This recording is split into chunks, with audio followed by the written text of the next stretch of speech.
പശ്ചിമേഷ്യയിൽ ഇസ്രയേലിലും ഇറാനും തമ്മിലുള്ള സൈനിക നീക്കങ്ങൾ അതീവ ഗുരുതരമായി തുടരുന്നതിനിടെ ഇറാന്റെ തന്ത്രപ്രധാനമായ ഭൂഗർഭ സൈനിക കേന്ദ്രങ്ങൾ തുറക്കാൻ അമേരിക്ക തങ്ങളുടെ ഏറ്റവും മാരകായുധമായ B-2B സ്പിരിറ്റ് ബോംബറുകൾ ഉപയോഗിച്ചു, സ്റ്റെൽത്ത് ബോംബറുകൾ ഉപയോഗിച്ചു എന്നുള്ള വിവരം കൂടി പുറത്തു വരുന്നുണ്ട്. അത് വളരെ പ്രധാനമാണ്. നമുക്കറിയാം, യുദ്ധത്തിൻ്റെ ഒരു വലിയ പ്രധാനപ്പെട്ട ഘട്ടങ്ങളിലാണ് ഇത്തരം ബോംബറുകൾ ഉപയോഗിക്കുക. ഈ ബോംബറുകളുടെ പ്രത്യേകതകളെക്കുറിച്ച് നമുക്കൊന്ന് കടക്കണം. അതിനു മുൻപ് ദൃശ്യങ്ങളിലേക്ക്, അമേരിക്ക പുറത്തുവിട്ട ആ ദൃശ്യങ്ങളിലേക്ക് ഒന്ന് പോകണം.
ഇറാന്റെ ഭൂഗർഭ അറകളിൽ അതീവ സുരക്ഷിതമായി സൂക്ഷിച്ചിരുന്ന ഈ ബാലിസ്റ്റിക് മിസൈൽ ശേഖരമാണ് ഈ ദൗത്യത്തിന്റെ പ്രധാന ലക്ഷ്യം.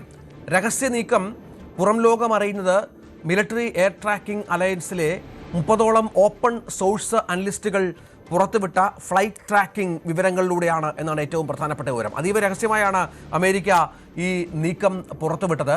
ഇതിനെ പുറം ലോകം അറിയരുത് എന്ന് അമേരിക്ക ആദ്യം അത്തരത്തിൽ കരുതിയിരുന്നു. പക്ഷേ ആകാശത്തെ അദൃശ്യ ശക്തി എന്ന് വിശേഷിപ്പിക്കപ്പെടുന്ന 4 B-2 സ്പിരിറ്റ് വിമാനങ്ങൾ ഈ ദൗത്യത്തിൽ പങ്കാളികളായി എന്ന് US പ്രതിരോധ വകുപ്പ് പിന്നീട് ഈ ദൃശ്യങ്ങളൊക്കെ പുറത്തു വന്നതിന് ശേഷം സ്ഥിരീകരിക്കുന്ന പശ്ചാത്തലമുണ്ടായിരുന്നു. അത്യാധുനിക സ്റ്റെൽത്ത് സാങ്കേതിക വിദ്യ, ലോകത്തിലെ ഏറ്റവും ആധുനികവും ചെലവേറിയതുമായ തന്ത്രപ്രധാന ബോംബറായ B-2B സ്പിരിറ്റ്, അതിൻ്റെ അത്യാധുനിക സ്റ്റെൽത്ത് സാങ്കേതിക വിദ്യ കൊണ്ടാണ് ശ്രദ്ധേയമാകുന്നത്.